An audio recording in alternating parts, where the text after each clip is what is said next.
My wife never wore her wedding ring to work. When I first noticed, I figured it was an oversight. Maybe she forgot, or maybe it was uncomfortable while typing.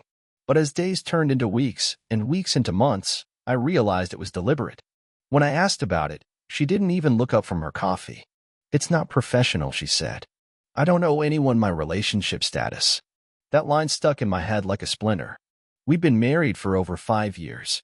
I wasn't the jealous type, never went through her phone, never questioned the late nights or the out-of-town team offsites. I gave her space, the kind people on Reddit love to say is essential for a healthy marriage. But sometimes, space is just the perfect cover. She worked in marketing at a big firm. Sleek dresses, polished smiles, a calendar filled with industry mixers and executive happy hours. I wasn't blind. I noticed the shift. The perfume that wasn't mine. The new password on her phone. The silence after 10 p.m. I just didn't want to be that guy, the insecure, needy husband. So I stayed quiet. Until one day, I wasn't. I got an email from someone at her office. No name, no greeting. Just a photo attached and a subject line. "Thought you should see this." It was from a Friday night mixer. My wife was front and center, perched on the edge of a bar stool, arm around a guy in a button-down shirt. Their faces close, too close, sharing a laugh like it was their private joke. She wasn't wearing her ring. Again. But the caption under the photo, that was the real punch to the gut.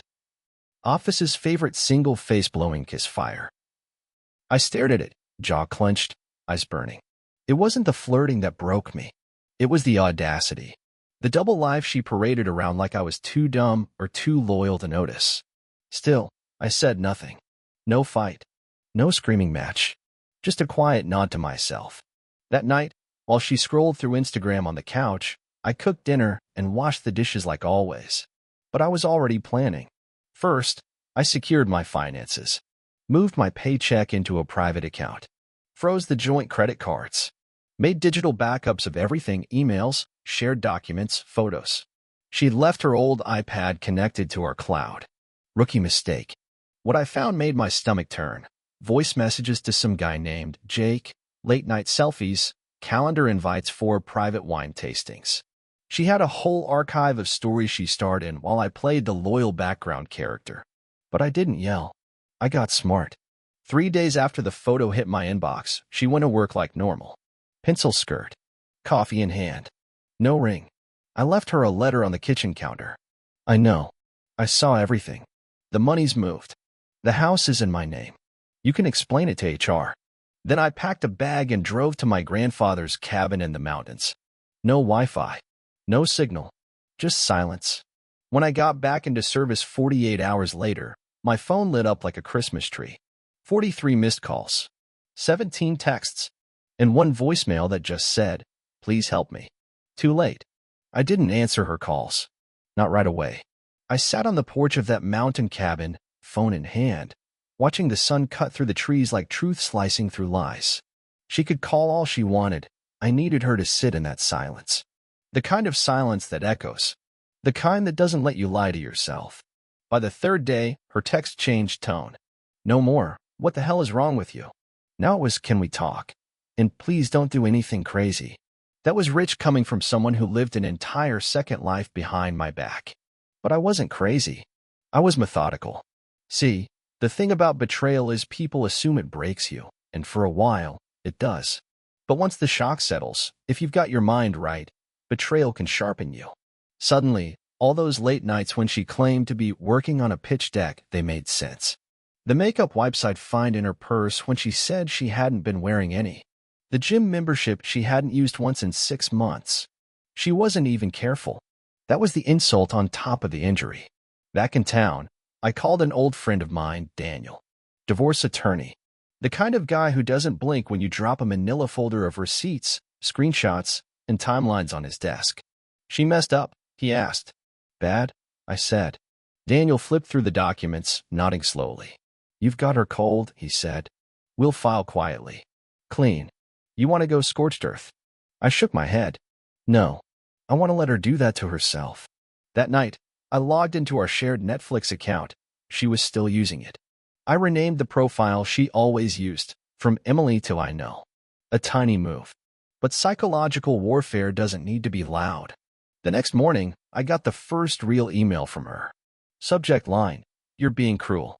It read, "I know I hurt you, but this isn't fair.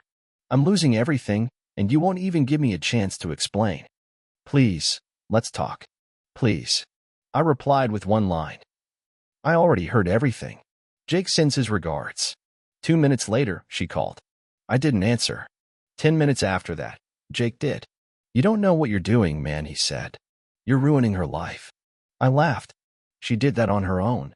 I'm just pulling back the curtain." He hung up. I forwarded that call log to Daniel. We were preparing to notify her employer next. Not out of vengeance, out of due process.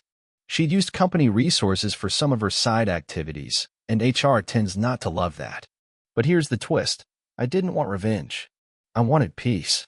And the only way to get peace from someone like her is to make sure they can never pretend again. That's when she showed up at the cabin. I heard tires on gravel. Opened the door, and there she was, messy hair, tears, mascara like war paint. "Please," she said. "Just talk to me." I stepped outside, shut the door behind me, arms crossed. "You told people you weren't married," I said. "You wanted a single life? You've got it." Her voice cracked. "It wasn't like that. I just needed." "You needed attention," I cut in. "And you got it. Hope it was worth the price." She reached out to grab my hand. I didn't move. "You don't get to rewrite this," I said. "This isn't some marketing campaign. This is real. And you lost." She looked like she might collapse. I turned and walked back inside, locked the door, and poured a cup of coffee.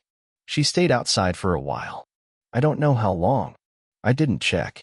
I'd already checked out. After the confrontation at the cabin, she stopped calling. At least for a few days. I figured she was regrouping, rewriting the narrative in her head, preparing a new version of events that painted her as misunderstood rather than malicious. That's what people like her do. They don't apologize. They reposition. Meanwhile, I filed. Daniel took care of the legal stuff like a surgeon. Clean cuts. No drama. The house? Mine. I had the deed, purchased it before the marriage, and kept my name solely on it. The accounts? Already separated. The documents? Served to her at work, in front of the same HR team she once bragged to about being independent. She didn't take it well. My phone lit up again. Voicemails now laced with panic. "You filed? Seriously? You couldn't even talk to me first?" No, I couldn't. Because when you set fire to something, you don't get to complain about the smoke. Then came the letters. Real ones. Ink on paper. As if that would make them feel more sincere. One said she was lost and scared. Another said she still loved me in her own way. Her own way. Like that excused any of it. I didn't reply. Instead, I started rebuilding. Quietly. Slowly. I put the spare room in order, turned it into an office. Spent mornings running, afternoons doing contract work. Even started volunteering at a local shelter just to get out of my own head. Peace is a strange thing. It doesn't shout. It whispers. For the first time in years, I could hear myself think. Then, about a month later, Jake's wife called me. I hadn't expected that. Her voice was calm, almost clinical. "I just wanted you to know you weren't the only one," she said. "He's done this before. Yours wasn't the first marriage he helped wreck." We spoke for a while. Swapped timelines, cross-referenced receipts. Turns out, they'd been at it longer than I knew. At least 10 months. Multiple cities. Her corporate card. My Netflix. Their secret world, funded by our normal lives. She thanked me for being honest. Said she was moving forward with her own divorce. We wished each other good luck. And that was it. A few days later, I ran into one of her coworkers. The same guy who, I suspect, sent me the photo. He didn't say much. Just nodded and said, "You did the right thing, man." And for the first time in a long time, I believed that. Back at the cabin that weekend, I built a fire. Watched the wood crackle and burn, each log collapsing into glowing embers. It reminded me of our marriage, a structure that once stood tall, now reduced to ash and heat. But from that heat, I found something else. Clarity. I didn't want her back. I didn't want revenge. I just wanted peace. And damn it, I earned it. 2 weeks after the divorce was officially filed, I got a knock at my door. Not the cabin, I'd come back into town to sort some paperwork and check on a few investment properties I co-managed. It was early morning, and I still had coffee in hand when I opened the door to find her standing there. She looked different. Not broken. That would be too easy, but off balance. Like someone still mid-spin after a bad fall. Her voice was soft. "I know I shouldn't be here," she said. "No," I replied. "You shouldn't." She stood in silence, eyes flicking to the floor, then back to me. "I wanted to say I'm sorry. I know that's not enough, but I cut her off. "You don't get to control the narrative anymore." She blinked hard, as if bracing for a slap that never came.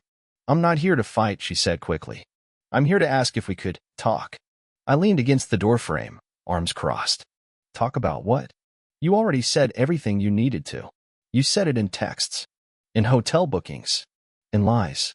She took a slow breath. "I'm not asking you to take me back." "Good," I replied, "because that's never happening. But I need help." There it was. The real reason. She had lost her job. Turns out, HR departments don't appreciate employees who misuse company resources for personal affairs. Her name was quietly removed from project rosters. Her team reassigned. No public firing. Just a slow suffocation. She tried to tell people I'd sabotaged her. But you can't burn down a house if it's already built on gasoline. All I did was light a match. "Help with what?" I asked. "Just navigating all this." "I'm not asking for money," she added quickly. That made me laugh, dry and low. "You're asking me to hold your hand while you process the consequences of your own decisions." I made mistakes. "No," I said. "You made a choice." Repeatedly. For months. Behind my back. With someone else. While telling the world you were single and empowered. So go be empowered. Figure it out. She didn't cry. She didn't scream. She just nodded like someone who'd run out of lies to tell, even to herself. Before she turned to leave, she asked me one more thing. "Was it ever real for you?" I looked her dead in the eyes. "It was. Until the day you decided it wasn't." Then I closed the door. Later that night, I poured a glass of bourbon, put on some Miles Davis, and leaned back into my old leather chair. The kind that had grooves from the life I'd built. And I let myself smile, not because I'd won, but because I was finally free from a game I didn't realize I'd been losing for years. Weeks passed. The silence held. No more knocks, no more letters. She faded from my life the same way she had drifted from our marriage, gradually, without ceremony. I'd thought the rage would stick around longer. That I'd carry it like a scar, like a souvenir from a war I didn't start. But rage is noisy, and I'd learned to enjoy quiet. I focused on rebuilding. Literally. I renovated the house top to bottom. Stripped paint, tore up old carpets, replaced fixtures she had once insisted were on trend. With every nail I hammered in, I felt more grounded, like I was staking a new claim in a space that finally felt mine again. Friends I hadn't seen in years started inviting me out. I reconnected. I laughed. I stopped checking my phone every 10 minutes like a trained dog. I didn't realize how conditioned I'd been to always be available, always ready to reassure someone who never intended to offer the same in return. And then, the message came. Not from her. From someone I hadn't expected. Jake's wife. She wrote, "Just wanted to say thank you. Not just for the truth, but for the way you handled it." I watched my whole world burn down, and weirdly, it's the best thing that ever happened to me. We exchanged a few emails. Nothing flirtatious, just two people who knew what it was like to be betrayed by the people they trusted most. She told me she was starting her own business. I told her I was getting into teaching part-time, guest lecturing at a local college, helping young professionals navigate real estate investments. We both admitted something strange. We felt more alive now than we had in years. A few months later, I ran into a former coworker of hers at a networking event. He didn't mention her by name, but said, "Heard about the fallout. You walked away clean. Respect." I smiled. I hadn't just walked away. I'd rebuilt. The final court date came and went without incident. She didn't contest. No dramatic courtroom scene. No last-ditch tears. Just signatures on paper and the quiet thud of a gavel that felt more like punctuation than punishment. Afterward, I took myself out to dinner. Sat at the bar. Ordered a steak. Made a toast to myself. Not for surviving her, but for remembering who I was before she started rewriting my story. I didn't need revenge. I needed closure. And I found it. The seasons changed, and with them, so did I. There was no grand transformation, no sudden movie montage breakthrough, just a slow, deliberate process of rediscovery. I stopped living in reaction to her. That was the biggest shift. I no longer woke up with the urge to prove anything, not to her, not to Jake, not to anyone. I just lived. I made my own coffee, took my own walks, and answered to no one. Somewhere in the quiet of all of that, I found joy again. I signed up for a community woodworking class. Nothing fancy, just a bunch of folks shaping pieces of oak into something useful. There was a peace in it. Something about sanding down sharp edges and building something with your hands that doesn't lie to you. Wood is honest. It bends or it breaks, but it never pretends. One of the instructors, her name was Marin. Soft-spoken, sharp-eyed, the kind of woman who listens more than she talks. We struck up a friendship over crooked shelves and mismatched joints. I wasn't looking for anything. Honestly, I wasn't sure I'd ever want another relationship. But there she was, not trying to fix me, not trying to be anything other than herself. She didn't ask about my past, but when I told her, she didn't flinch. Just nodded and said, "Yeah, that kind of thing breaks something in you. But sometimes the cracks let light in." She said it without pity, without trying to package it up in some inspirational quote. And that meant more than she probably knew. We started spending more time together. Coffee turned to lunch. Lunch turned to walks. No pressure. No rushing. Just two people getting to know each other at a pace that felt natural. One afternoon, we were sitting on a bench watching the sun melt into the lake. I asked her if she'd ever been cheated on. She nodded slowly. Once. Years ago. He thought I didn't know, but I did. I just didn't want to believe it. I looked at her and realized we both loved people who turned out to be strangers. And maybe that's why it worked. We weren't trying to save each other. We were just two people who knew better than to lie. That night, when I got home, I opened the last box I hadn't unpacked. Inside was our wedding album, mine and my ex's. I flipped through it slowly. No tears. Just a calm sense of distance. We looked happy. And maybe we were in that moment. But the thing about pictures is, they only tell the story you want to believe at the time. I closed the album, walked it out to the fire pit, and let the flames have it. Some stories aren't meant to be reread. They're meant to be finished. Months passed, and the story that once defined me started to feel like someone else's life, like a book I'd read long ago and filed back on the shelf. I didn't think about her every day anymore. And when I did, it wasn't with anger. It was with the quiet disbelief that I ever settled for so little. One crisp autumn morning, I got a message. Unknown number. Just a few words. "I heard you're doing well. I hope you're happy." I didn't reply. What could I say that would mean anything? That I was happy? That she no longer lived rent-free in my head? That I didn't even hate her anymore, because hating someone still gives them space in your life? She didn't deserve a response. Closure isn't a conversation, it's a decision. I was on my way to meet Marin when I got the message.